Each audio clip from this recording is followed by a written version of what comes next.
పోసాని గారికి heart stroke అంటూ hospital వాళ్ళు ఏ విధంగా చూస్తారు?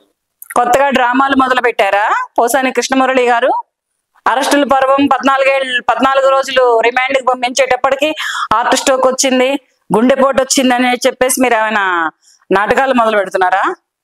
మీ నాటకాలు మీ నటనలో ఏమైనా ఉంటే స్క్రీన్ పైన చూపించండి, అంతేగాని మీ నోటికొచ్చినట్టు మాట్లాడి ఒకప్పుడు మీ నోటికొచ్చినట్టు తిట్టి మీ నోటికొచ్చినట్టు చేసి మీ ఇష్టం వచ్చినట్టు వాళ్ళ రోజున చేసి ఆ ఏళ్ళ రోజున మీ ఇష్టం వచ్చినట్టు చేసి ఈ వేళ రోజున హార్ట్ స్ట్రోక్ వచ్చింది, నాకు ఆ స్ట్రోక్ వచ్చింది, నేను పోతున్నాను అంటే ఇక్కడ వదిలిపెట్టే వాళ్ళు ఎవరు లేరు.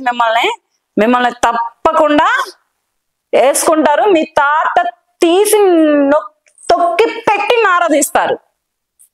ఇప్పుడున్నటువంటి వాళ్ళు ఎవరైనా కానీ మిమ్మల్ని తొక్కి పెట్టి నారదీస్తారు.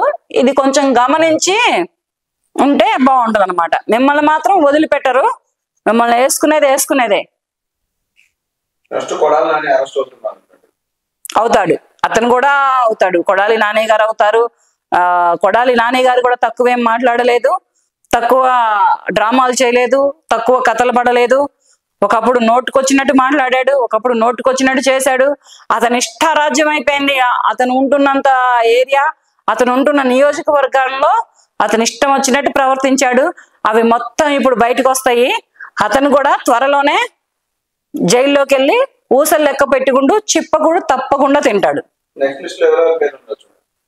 ఉన్నారుగా మన మేడం గారు, రోజారెడ్డి గారు, రెడ్డి గారు కదా ఆవిడ, రోజారెడ్డి గారు ఉన్నారు. నెక్స్ట్ వచ్చి శ్రీరెడ్డి గారు ఉన్నారు. ఈ శ్రీరెడ్డి ఎటుపోయింది అసలు? శ్రీరెడ్డిని వదిలిపెట్టొద్దే. అవునమ్మా శ్రీరెడ్డి అమ్మా, నిన్నెట్లు వదిలిపెట్టారమ్మా? ఆగు, నేను చెప్తాను ఆగు. నీకు ఇప్పుడు కాళ్ళు గడ్డాలు పట్టుకొని ఇప్పుడు దండాలు దస్కాలు పెడుతున్నావు కదా, నెక్స్ట్ ఉంది నువ్వే. నిన్ను కూడా పట్టుకోరు అనుకో. మాకు నువ్వు సోషల్ మీడియాలో తెగరెచ్చిపోయావు కదా, నీ నోటుకొచ్చినట్టు పేలేవు కదా, ఇప్పుడు నిన్ను కూడా వేస్తారు. ఆగు. వీళ్ళిద్దరూ అయితే తప్పకుండా ఉన్నారు.